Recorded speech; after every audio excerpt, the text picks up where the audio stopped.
Hello, I'm Zed Survivor. IndieStone released some news on Build 42 and they gave us a little insight on how the crafting system will work, because as you know, crafting will get an overhaul in the upcoming build and will change the game drastically. One of the guys working on it explained it in the news. Just listen to this. The new craft update introduces a good bunch of new professions, new items, crafting tree and profession workstations, etc., as well as some other changes to how the game code creates and records things. He explained what he's currently working, and he will focus on few aspects of the update. Crafted items that have more RPG-like variable attributes that are based on the crafter's skill, stats of input items that may also influence the attributes of the final output item, and the fact that a newly crafted item will be able to be placed as a world object, then picked up again to new item form, with all its attributes transferred in the game code between the two. He also gave an example with a blacksmith and a hammer.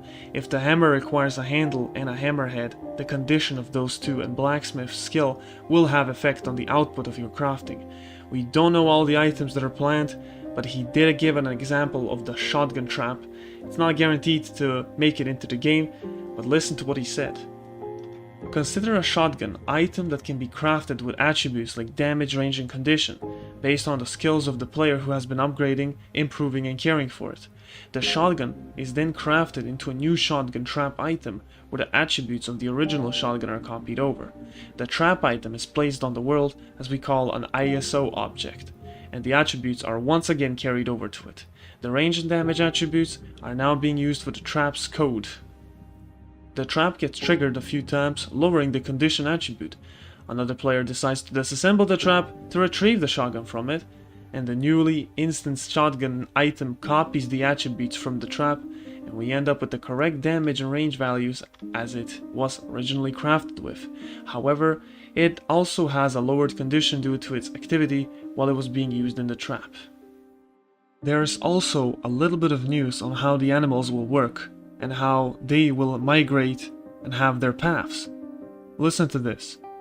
We don't want wild animals to always spawn in the same place, so for creatures like deer, we need to have them follow a set path, as they usually do in real life.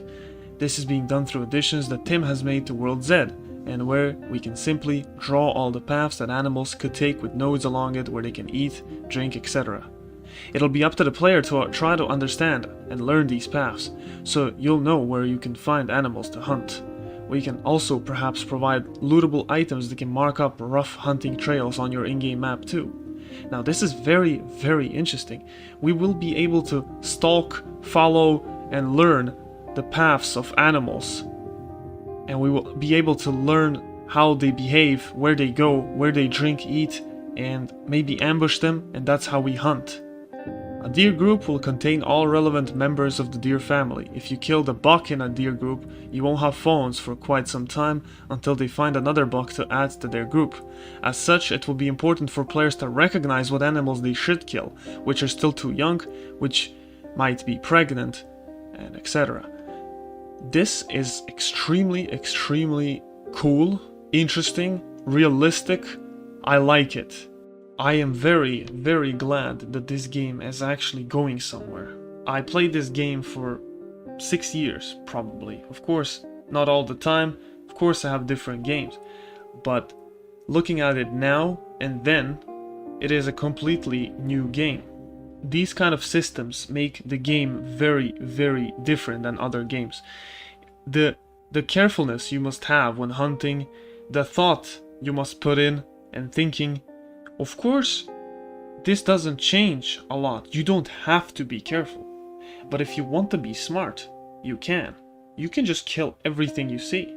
But this might have consequences, like everything has in life. But if you're a casual player, you just see a deer, and you're not really having food problems, you can just shoot any deer you want.